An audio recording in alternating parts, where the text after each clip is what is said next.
Hey ladies, we didn't get a chance to record the study this morning, but I didn't want to leave you high and dry on having a breakdown of the passage. And so I am going to go over the breakdown of what we would have read this morning.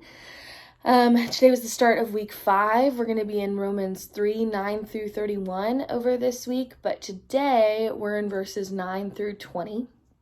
And it says this: "What then? Are we Jews any better off? No, not at all. For we have already charged that all, both Jews and Greeks, are under sin. As it is written, no one is righteous, no, not one. No one understands, no one seeks God. All have turned aside. Together they have become worthless. No one does good, not even one. Their throat is an open grave. They use their tongues to deceive. The venom of asps is under their lips. Their mouth is full of curses and bitterness. Their feet are swift to shed blood. And their paths are ruin and misery. In the way of peace they have not known. There is no fear of God before their eyes. Now we know that whatever the law says, it speaks to those who are under the law, so that every mouth may be stopped, and the whole world may be held accountable to God. For by works of the law no human being will be justified in his sight, since through the law comes knowledge of sin." This piece of scripture is massive to our understanding of who we are before God as man. It starts off with this summary statement of everything that we have been talking about so far, right? We've talked about how the pagans were fallen before the Lord and God had a right to judge them for their sin. We talked about how the moralists did not have some better standing before God. They were just as guilty. And then we talked about how the Jews are just as guilty before God. And we get to verse 9 and it says, "What then? Are we Jews any better off? No, not at all. For we have already charged that all, both Jews and Greeks, are under sin," right? This is the reality. We are all under sin. That is the state of humanity. The word, it's the pagan, the moralist, and the Jew. That's all. And this phrase, under sin, talks about us really being a slave to sin. One person says it this way. It says he's regarding sin as a tyrant ruler we cannot break free. It's regarding sin as a tyrant ruler from which we cannot break free. We are all, the human experience is being a slave to sin. And he goes on to explain what that looks like. First, he quotes Psalm 14, 1 through 3 in verses 10 through 11. And he says, "As it is written, no one is righteous, not one. No one understands, no one seeks God. All have turned aside. Together they have become worthless. No one does good, not even one." And then he quotes Psalm 5:9 and 143. "Their throat is an open grave. They use their tongues to deceive. The venom of asps is under their lips." Then he quotes Psalm 10:7. "Their mouth is full of curses and bitterness." And he quotes Isaiah 59, 7 through 8. "Their feet are swift to shed blood, and their paths are ruin and misery, and the way of peace they have not known." And then he quotes Psalm 36:1. "There is no fear of God before their eyes." And so he takes all of these pieces of scripture that tell us about the experience of man, and he says, hey, that's you. First he says, no one is righteous. No one is right before God. No one is doing the right thing. We have all done something wrong. Not one of us is righteous. No one understands. No one seeks God. This seems like a big statement. What do you mean no one's seeking God? The Jews have been following God. They've been his people, but they've been chasing religion, right? We've seen how they've twisted it, where they have said they're following God, but they add all these rules that God never said, or do things that they shouldn't, that God said they shouldn't, but they're fine as long as they keep this tradition.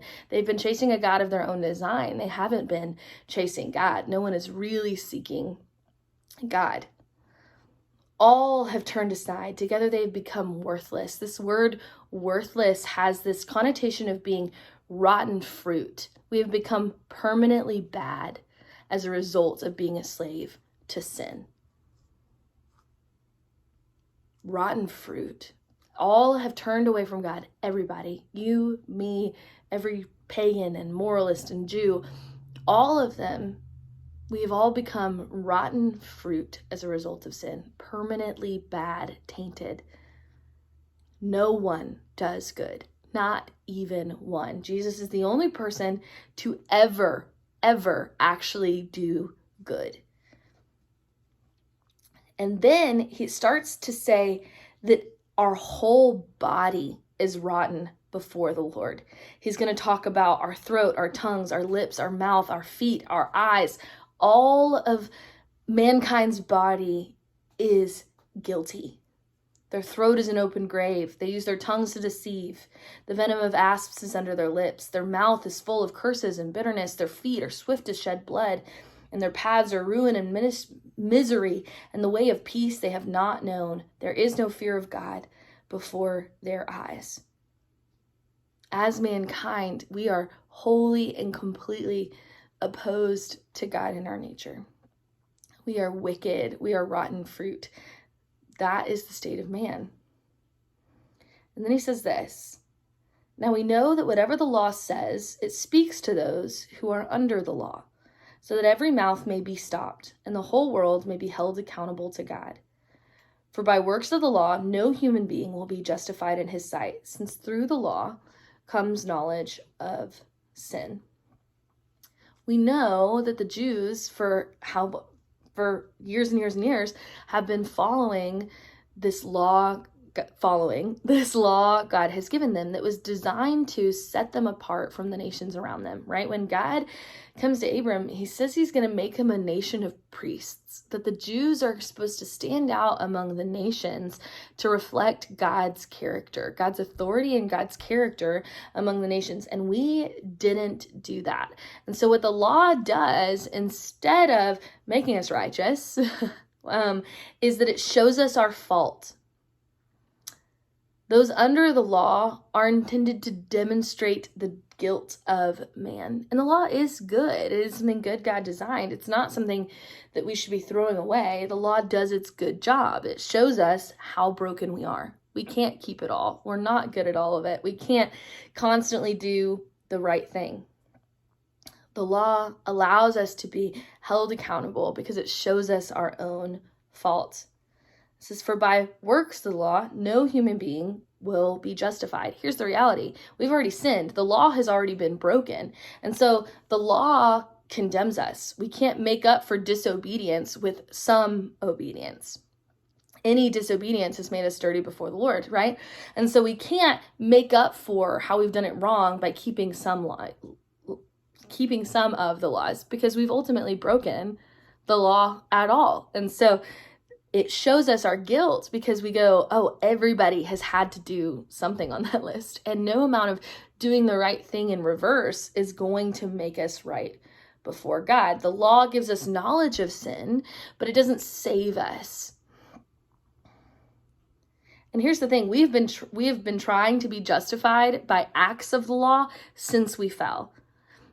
Look at Adam, right? Adam breaks God's law and he hides himself in fig leaves because he recognizes his own nakedness. We've been trying to hide the fact that we're dirty because of sin since we became dirty because of sin. And we've been trying to do acts of the law, like covering up our nakedness, since the fall happened. But any amount of dirty makes us dirty. And so the law shows us just how dirty we are. It says, through the law comes knowledge of sin. The law is good. It is how we live a righteous life. But none of us have lived a righteous life. None of us will live a righteous life. And so what the law does, one of the sayings is, the law is the straight edge that shows us how crooked we are. The law is the straight edge that shows us how crooked we are, because it shows us that we cannot measure up. The only person that has ever kept the entire law is Jesus Christ. So the state of humanity, whether you are a Gentile, whether you are a moralist, whether you are a Jew, whoever you may be, your position before God is that you have become a slave to sin, and the law shows you how unrighteous you are, because even those tasked with the law didn't keep it. And those that didn't have it also didn't keep it. We've all broken it. And no amount of being like, oops, sorry, I'll go back and I'll try to do it better now. Well, you're already dirty. You already did it. Sin has already happened. And so it shows us our unrighteousness, and it's fulfilled by Jesus. And that's what we'll get to continue to understand as we dig in.